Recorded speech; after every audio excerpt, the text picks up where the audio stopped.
कृष्णा आंधळेच्या मित्राकडून मारहाण झालेल्या अशोक मोहिते याला लातूर इथल्या रुग्णालयात आता हलवण्यात आलेले आहे। डोक्याला गंभीर दुखापत झाली असून 8 टाके पडलेले आहेत।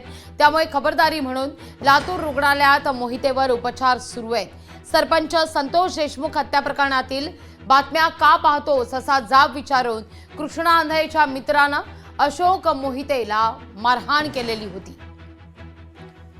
अधिक माहिती घेतोय आपले प्रतिनिधी विकास माने यांच्याकडून। विकास, का अपडेट या सगळ्या संदर्भात?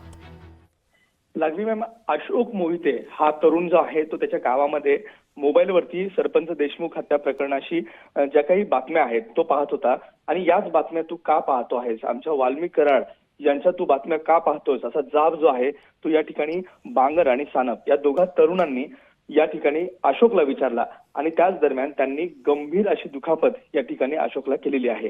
आणि आपण पाहतो की धारदार शस्त्राने त्याच्यावरती डोक्यावरती हा मार जो आहे तो देण्यात आला आणि यामध्ये अशोक हा गंभीररित्या जखमी झालेला आहे आणि जवळपास 7 टाके जे आहेत ते देखील त्याच्या डोक्याला पडलेले आहेत। ही घटना घडल्याच्या नंतर अशोकला स्वराती शासकीय रुग्णालयामध्ये दाखल करण्यात आलं होतं।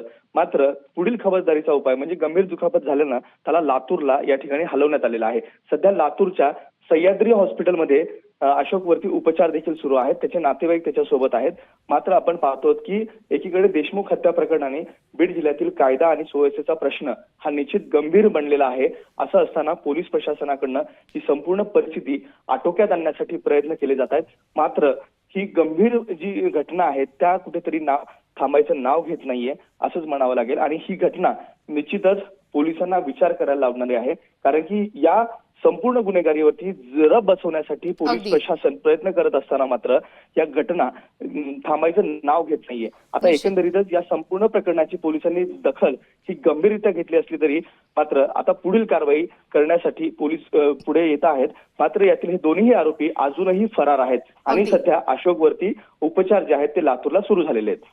अगदी धन्यवाद विकास, तुम्ही दिलेल्या सविस्तर माहिती करता।